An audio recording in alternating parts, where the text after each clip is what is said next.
Dieu vous bénisse. Nous sommes encore de retour sur ce plateau pour notre deuxième exposé sur l'éveil de Jacob. Nous vous souhaitons la bienvenue dans cette aventure sur l'échelle de Jacob. Notre écriture, c'est dans Genèse chapitre 28 et notre enseignement est tiré du verset 16 pour ceux qui nous ont déjà suivis dans l'introduction. Et nous allons lire parce que toute chose doit être basée sur la parole de Dieu. La Bible dit dans Genèse 28 verset 16, Jacob s'éveilla de son sommeil et il dit, certainement l'Éternel est dans ce lieu et moi je ne le savais pas. Prions le Seigneur, Dieu Tout-Puissant, encore une fois, nous nous approchons de ton trône de grâce pour te remercier de ce que tu as permis que nous puissions encore une fois nous retrouver ici ensemble pour partager ensemble cette parole que tu nous as donnée. Nous demandons à ce que le Saint-Esprit descende pour nous en donner le contexte et bénir les âmes de tous tes enfants qui sont en train de suivre ceci pour ta gloire dans le nom de Jésus-Christ, notre Dieu. Nous avons ainsi prié. Amen. Alors, je disais que nous sommes encore une fois ici pour parler sur l'éveil de Jacob. Et nous avons dit, pour ceux qui nous ont suivis la fois passée, que l'éveil de Jacob n'est rien d'autre que l'éveil de la conscience des enfants de Dieu.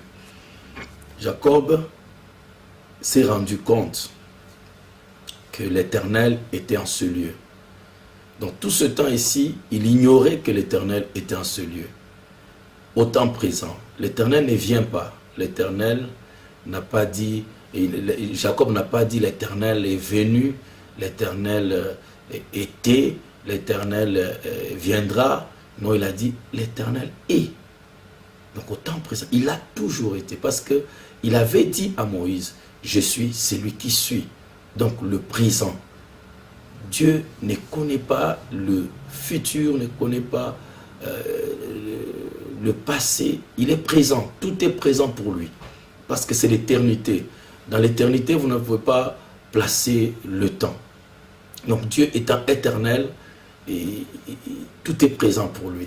Alors, Jacob ne pensait pas, n'avait jamais réalisé que l'Éternel était en ce lieu. Donc c'était une prise de conscience. Nous voyons que cette écriture parle de la prise de conscience. C'est pourquoi nous parlons de l'éveil. Sa conscience s'est éveillée. Pour qu'il arrive à prendre conscience, il fallait que cette conscience s'éveille. Elle était endormie, elle était obscurcie.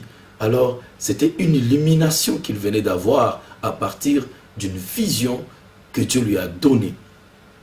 Et l'Église, aujourd'hui, étant typifiée par Jacob, nous comprenons que l'Église a vraiment besoin de l'éveil de sa conscience. Et nous avons aussi montré que la conscience est la source de toute vie, de toute existence. Tout commence par la pure conscience. Et nous avons aussi vu que la conscience donne la puissance, le savoir, la potentialité. Juste dans le savoir, quand vous savez, vous pouvez. Et nous avons vu que l'homme, au fur et à mesure que sa conscience s'élève, ou son savoir augmente, sa puissance aussi de maîtriser, de contrôler le monde augmente. Donc si notre conscience est basse, nous serons aussi faibles, nous serons aussi très bas dans nos réactions, dans notre vie. Ce qui demande une vraie prise de conscience dans tous les domaines. L'homme doit s'éveiller. Il ne doit pas continuer à vivre ne connaissant pas qu'est-ce qu'il a, ne connaissant pas que Dieu est avec lui, ne connaissant pas la puissance qui l'accompagne. Et imaginez-vous, Jacob était en train de fuir son frère. Jacob était en train de fuir Ésaü. Et il fuyait parce que, animé, habité par une ignorance de ce qu'il avait, de la puissance qui l'accompagnait, des anges qui l'entouraient, des anges qui étaient avec lui. Les anges n'étaient pas venus. Dieu n'était pas venu. Il était avec lui. Mais avec la présence de Dieu, avec Dieu avec lui, malgré cela, il fuyait parce qu'il était inconscient. Tout enfant de Dieu venant sur cette terre, Dieu l'a équipé de toute puissance, de tout pouvoir. Comme Jésus lui-même a dit, tout pouvoir m'a été donné sur la terre comme au ciel. Tout enfant de Dieu a tout en lui. Tout est en nous, tout est en vous, tout est en toi. Il n'y a pas quelque chose qui viendra. Tu as tout. Tu as la puissance en toi de guérison.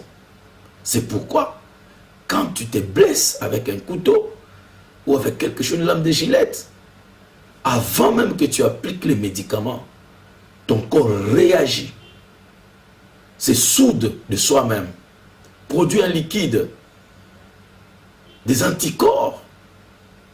Tout ce pouvoir-là est en toi, toute cette puissance est en toi. Une femme à la cuisine, quand elle se blesse, avant même d'appliquer quoi que ce soit, son corps se guérit. Parce que le pouvoir de guérison est dans l'homme. Mais c'est la conscience, le savoir, comment canaliser, comment utiliser ce pouvoir, cette puissance qui manque. Ce qui manque à l'homme aujourd'hui, ce n'est pas la puissance, ce n'est pas les capacités, mais c'est le savoir, c'est la conscience. C'est pourquoi la prise de conscience est très capitale, la prise de conscience est très importante. Prenez, quand un président d'un grand pays se déplace, il va dans un autre pays. Qu'est-ce qui arrive? Prenons seulement l'exemple de Obama. S'il se déplace, il va, par exemple, en Afrique du Sud. Vous allez remarquer qu'avant que Obama arrive, les États-Unis envoient un mois avant ou 2 mois avant, je ne sais pas, tous les dispositifs de la sécurité pour le président Obama. Ils se mettent à remplacer la sécurité de l'Afrique du Sud. Partout le président passera, partout il sera, il commence à la remplacer par la sécurité américaine. On va les habiller comme des Sud-Africains, on va les placer comme des Sud-Africains. Parce que leur président vient, ils doivent assurer sa sécurité, eux-mêmes sur le terrain. Voyez-vous? Mais quand l'Éternel désarmé, pas le président d'un pays, mais le roi de la terre, le roi du ciel, se déplace, lui aussi, il se déplace avec tout son dispositif de sécurité. Les anges viennent. Vous ne vous gardez plus vous-même. Quand il arrive chez vous, toute votre sécurité est remplacée par la sécurité céleste. Les anges sont là. Donc, en réalisant que l'Éternel est en ce lieu, cela lui donnait une confiance, une connaissance, un savoir, que pas seulement l'Éternel est là, mais tous les anges gardiens, tous les protecteurs du ciel sont là, assurent sa sécurité. Et du moment où ils sont là pour assurer la sécurité de l'Éternel, et si l'Éternel est en ce lieu, il est en moi, il est avec moi, alors je suis aussi sous cette même sécurité du ciel. Et mon comportement changera. Je n'aurai plus peur.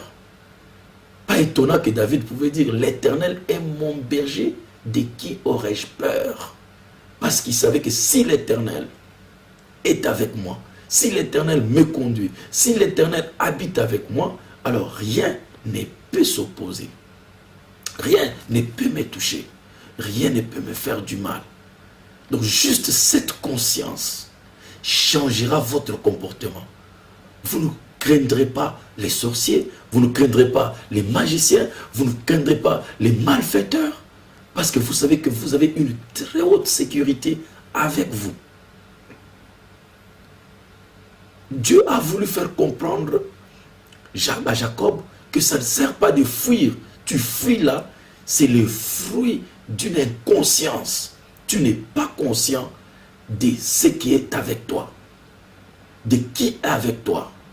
Si tu peux prendre conscience que l'Éternel est avec toi, tu ne craindras rien, tu ne craindras pas Ésaü. Donc ce dont Jacob avait besoin, ce n'était pas de l'Éternel.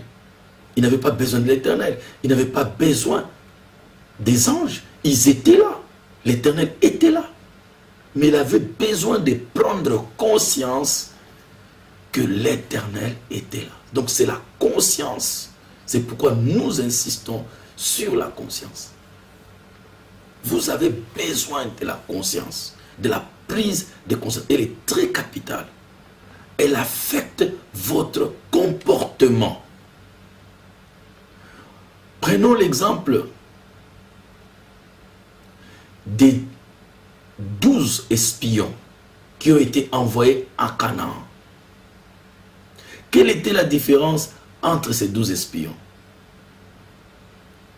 10 sont venus, décourageant le peuple, parlant des grands murs qu'ils ont vus là-bas, parlant des chars qu'ils ont vus là-bas, parlant des géants qu'ils ont vus là-bas, et les comparant à eux qui n'étaient que des sauterelles comparés à ces géants qu'ils avaient vus. Mais deux de ces espions, quand ils arrivent, ils ont toute une autre position, ils ont toute une autre attitude. Ils disent au peuple, ne craignez pas, ne pleurez pas, ne vous découragez pas, l'Éternel est avec nous. Ils ont vu les mêmes choses, ils ont vu les mêmes murs, ils ont vu les mêmes géants. Mais leur attitude était différente. Ils disent aux autres, à toute l'assemblée, que nous sommes plus que capables de prendre ce pays. Ce pays est beau. Ce pays est bon comme l'Éternel nous l'a dit. Et il nous l'a déjà donné. La différence entre les 2 espions et les 10 espions résidait dans la conscience. C'est la conscience. Les autres avaient la conscience matérialiste. Ils avaient la conscience des sens, des 5 sens. Ils parlaient de ce qu'ils avaient vu. Ils parlaient de ce qu'ils avaient entendu. Ils parlaient de ce qu'ils avaient touché. Ils parlaient de ce qu'ils avaient goûté. Mais les 2 autres espions, ils avaient une conscience plus élevée. Ils avaient la conscience spirituelle, la conscience surnaturelle. Ils voyaient au-delà de ce que les yeux voyaient. Ils voyaient au-delà de ce que les oreilles écoutaient. Ils saisissaient les choses plus profondément. Ils avaient une conscience plus élevée. Ils voyaient l'Éternel. Ils parlaient de l'Éternel, de sa grandeur, de ce qu'il était. La différence résidait dans la conscience. Et quand votre conscience est à un certain niveau, vous réagirez selon le niveau de votre conscience. Vous ne vivrez jamais une vie au-dessus de votre conscience. Vous n'êtes limité que par votre conscience.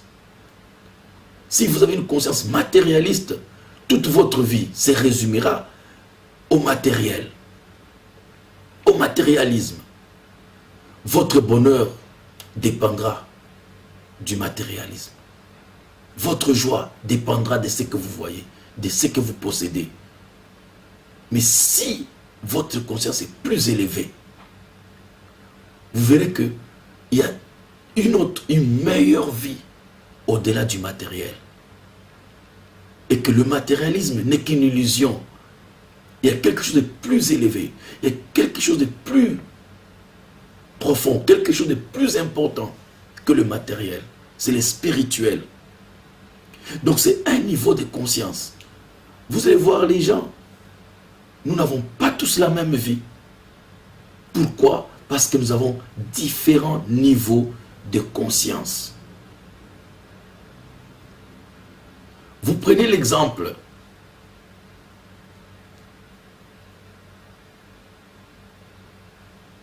de David, quand il est allé donner la nourriture à ses frères qui étaient au front. C'était des géants, c'était des hommes assidus au combat, des gens préparés au combat. Saül, il avait les épaules au-dessus de tout le monde, un homme de guerre. Mais quand David arrive là, un petit, un vaurien, il trouve toute l'armée, y compris Saül, en train de trembler devant Goliath. Il avait peur, il tremblait. Et quand David arrive, il regarde, il regardait aussi, il a vu la même personne, il a vu le même Goliath. Mais son attitude était différente. En quoi résidait la différence? Pourquoi David n'avait pas peur de Goliath? Pourquoi David ne réagissait pas comme Saül? Pourquoi David ne réagissait pas comme toute l'armée d'Israël? C'est parce qu'il avait une conscience différente. C'était la conscience, mes frères. La conscience de David, c'était la conscience de Dieu. Alors cette conscience de Dieu lui faisait voir au-delà de Goliath, au-delà des muscles de Goliath, au-delà de la taille de Goliath. Il a vu que cette taille-là n'est rien du tout devant celui qui l'a créé. Il y a une puissance surnaturelle, il y a une loi plus élevée qui est au-delà de ce que nous voyons, au-delà des capacités naturelles. Il y a une autre force, il y a une autre dimension des choses. Et c'est ça qu'on appelle la conscience plus élevée que la conscience du matérialisme. La conscience du matériel, la conscience des sens du naturel.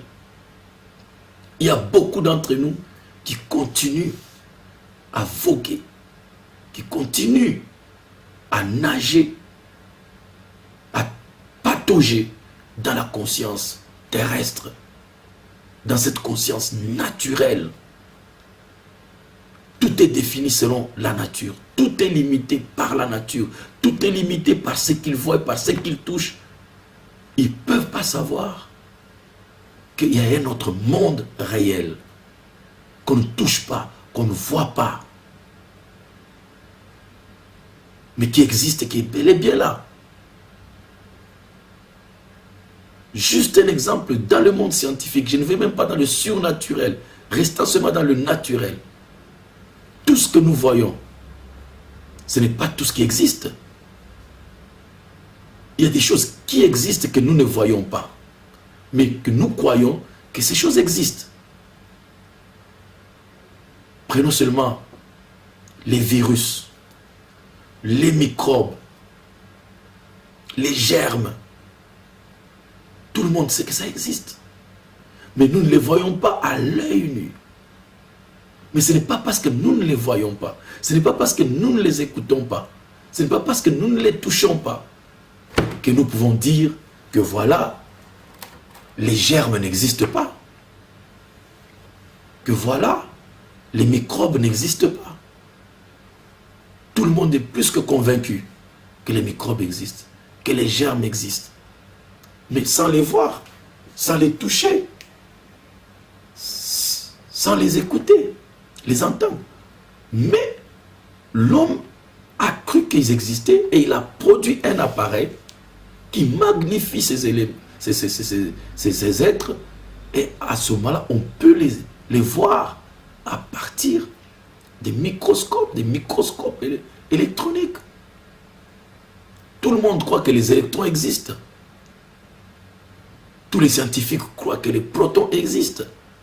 Mais c'est sans les voir avec les yeux, sans les écouter avec nos oreilles. Nous ne les touchons pas.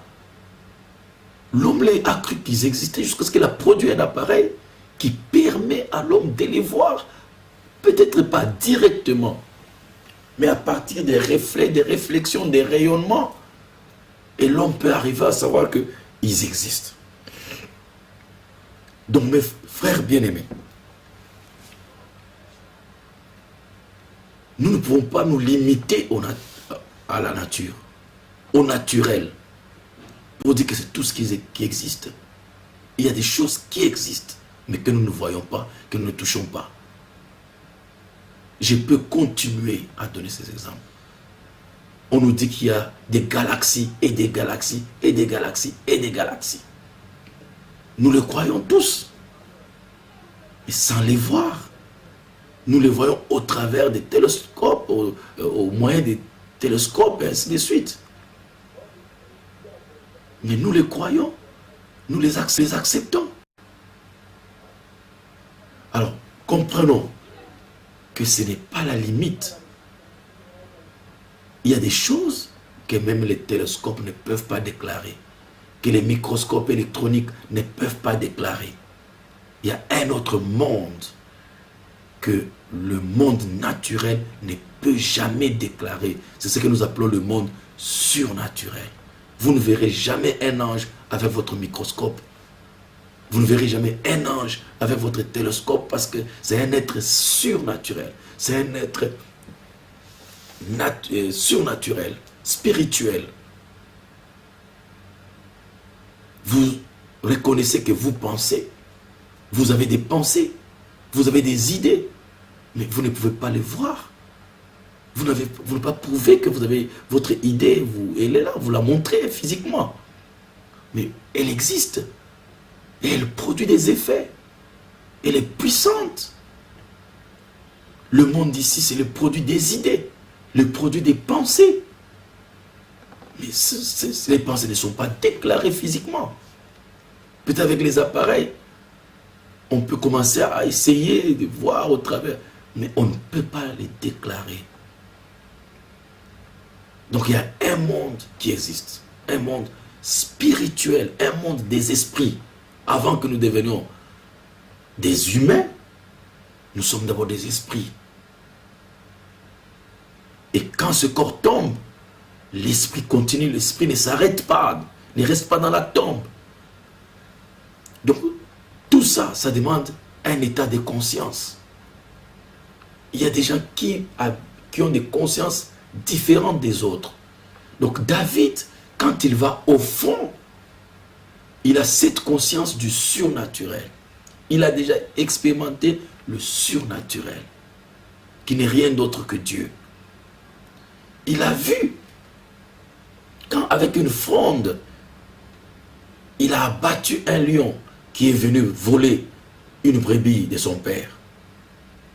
Il a vu que ce n'est pas cette pierre, ni lui, qui pouvait tuer le lion, mais qu'il y avait une autre puissance qui existait bel et bien, qu'on appelle Dieu, l'Éternel des armées, qui peut prendre une pierre et terrasser un lion avec, qui peut prendre une pierre de la main d'un enfant, terrasser un ours. Et il avait déjà pris conscience, il avait déjà pris contact avec ce monde surnaturel, ce qui lui a donné une conscience plus élevée. Alors lui, devant Goliath, il savait que Goliath n'est pas plus puissant que le lion. Goliath n'est pas plus puissant qu'un ours. Donc si mon Dieu peut terrasser les lions, si mon Dieu peut terrasser l'ours, mon Dieu terrassera aussi Goliath. Mais ça demandait une conscience plus élevée. Pas une conscience qui s'arrête aux arts martiaux comme Saül et l'armée d'Israël. Une conscience qui s'arrête à la formation physique, musculaire, sauter, faire ceci, manipuler les armes. Mais il y a une autre conscience d'un autre monde surnaturel qui supplante le monde naturel. C'était ça la différence entre David et Saül. Et il voyait le matériel, David voyait le surnaturel. Et chacun avait raison. Ceux qui voyaient Goliath et tremblaient, ils tremblaient, ils avaient peur, et ils étaient paralysés. Celui qui voyait le surnaturel comme étant plus capable, plus fort et plus puissant que Goliath, il avait aussi raison. Et c'est ce qui est arrivé. Sa vie l'a prouvé. Donc, l'état de votre vie, la qualité de votre vie n'est que le reflet de votre conscience. Ça ne dépend pas des muscles, ça ne dépend pas des efforts physiques, mais ça dépend d'abord de l'état de conscience. Si c'était le physique, Saül pouvait faire plus que David. Si c'était la force, Saül était mieux placé que David. Mais c'était la conscience.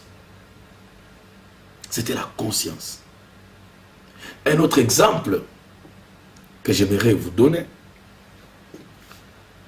c'est un jour, l'armée de Syrie avec son roi.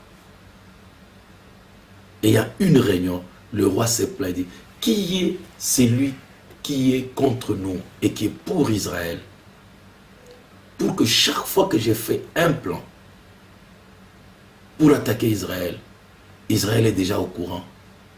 Avant que j'arrive, il contrecarre et il me défie. Qui trahit mes... Un de ses conseillers militaires dit, non roi, il n'y a personne qui trahit ton plan ici. Nous sommes tous pour toi. Mais le problème ici, c'est que tu ne sais pas qu'en Israël, il y a un prophète qui a une conscience divine. Un prophète qui saisit le surnaturel. Il a une conscience si élevée qu'il a un contact direct avec Dieu. Que son Dieu lui dit, tout ce que tu fais sur ton lit, quand tu rêves, sur ta couche, quand tu te couches, l'Éternel révèle ses secrets à ce prophète-là. Parce que ce prophète est connecté par sa conscience élevée à ce Dieu surnaturel.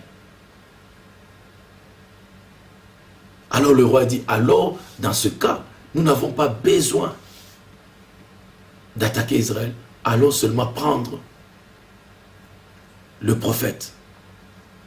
Ce qui a été fait, ils sont allés, toute une armée, ils ont entouré le roi et le prophète de Dieu.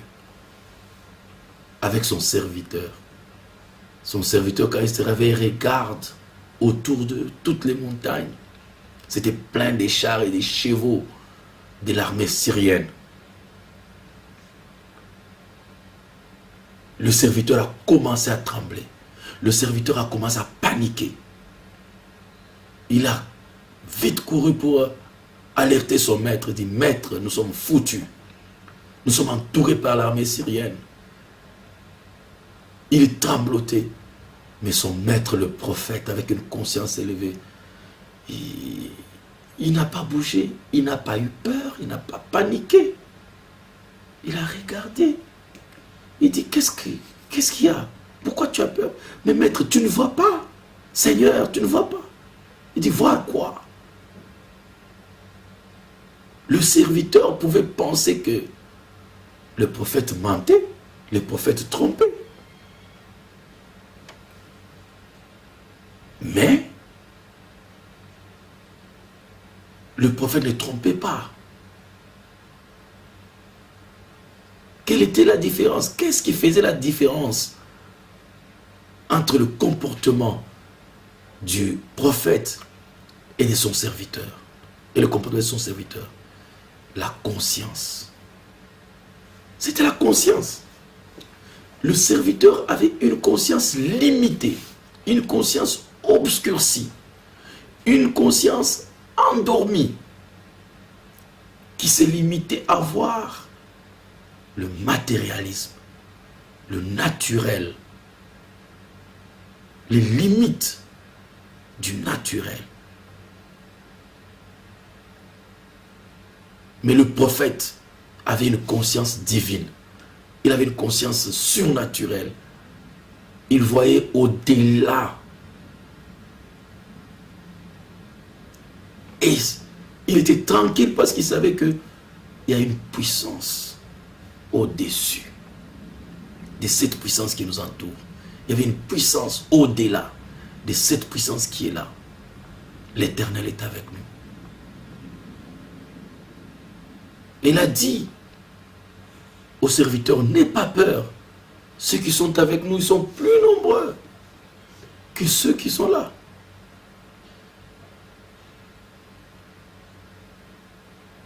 Le serviteur ne pouvait pas comprendre, ne pouvait pas croire que ce que son maître lui disait était vrai, jusqu'à ce que le prophète a fait une prière. Ô Éternel, aie pitié de cet enfant. Aie pitié de lui.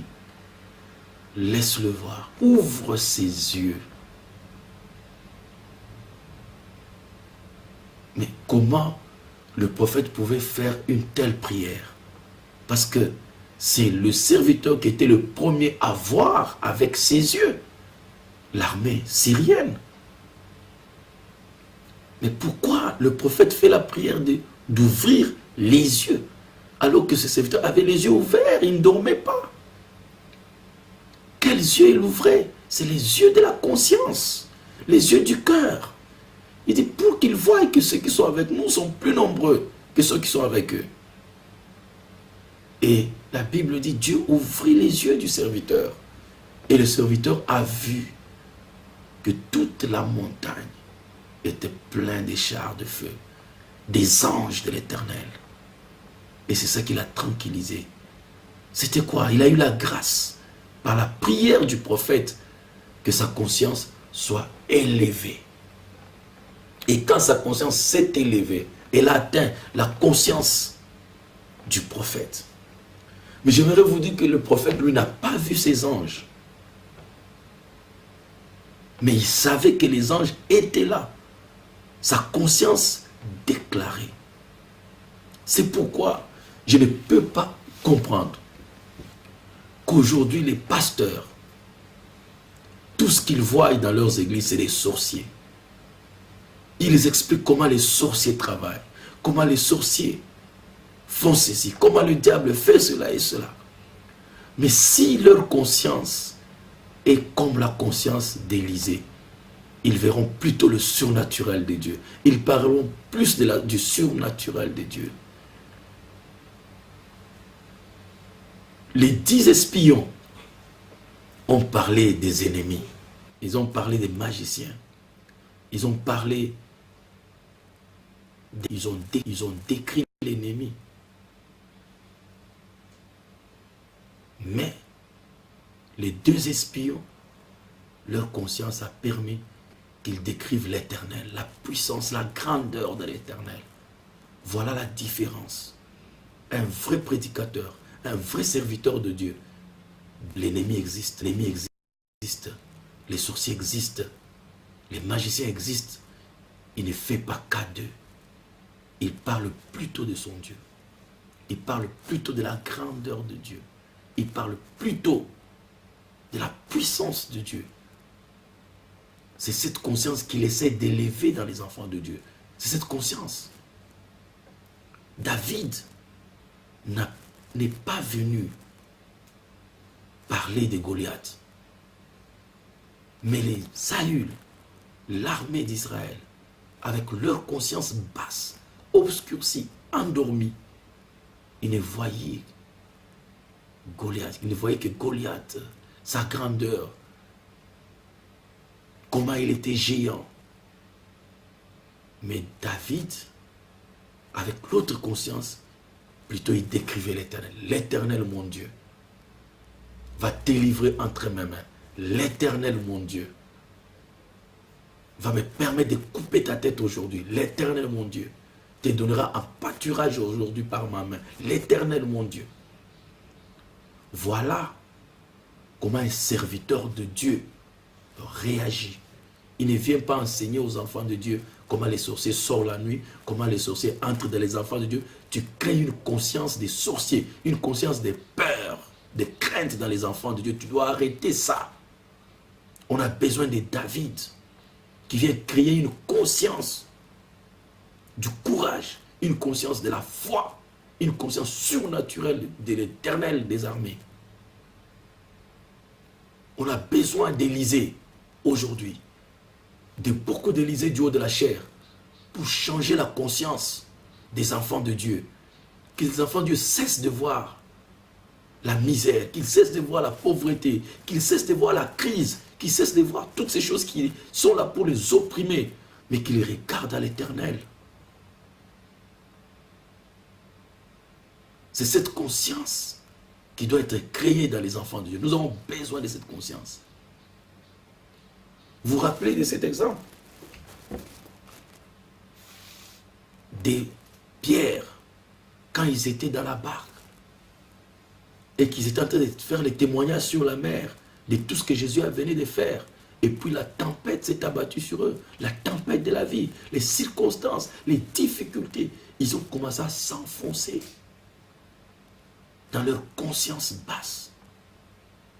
Mais quand ils ont vu Jésus-Christ venir, la conscience du Christ, la conscience de Dieu, malgré les difficultés, malgré les épreuves, mais la conscience de Dieu, marchant sur les problèmes, sur les difficultés tranquillement. Nous pouvons prier que Dieu enlève nos difficultés. Nous pouvons prier que Dieu enlève nos problèmes, nos maladies. Mais Dieu n'a pas besoin de les enlever, toujours. Il est Dieu. Il peut vous permettre de marcher là-dessus, sans que ça vous dérange, comme Jésus-Christ. Au lieu que ça vous enfonce, mais vous marchez, ça vous transporte vers votre destination. C'est ce que Jésus est en train d'enseigner. Un changement dans la conscience. Un mouvement dans la conscience plus haut. Et quand les disciples ont vu, mais comment ces messieurs peuvent, les problèmes qui nous enfoncent, les problèmes qui nous accablent, les problèmes qui veulent nous éliminer, lui, il marche sur ces problèmes. Tranquillement, ça doit être un fantôme. Ça doit être un esprit.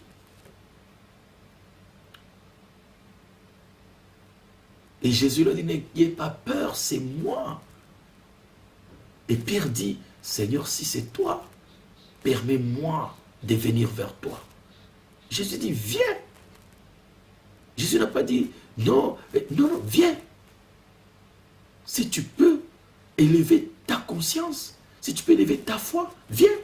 Et Pierre a fait un bond dans la foi, un saut dans le surnaturel. Les mêmes problèmes qui l'abattaient, les mêmes problèmes qui les décourageaient, quand il s'est élevé, il a élevé sa conscience, la conscience du Christ. Il s'est mis à marcher sur les mêmes problèmes. Mon frère, ma soeur, c'est ça que Dieu veut que tu fasses.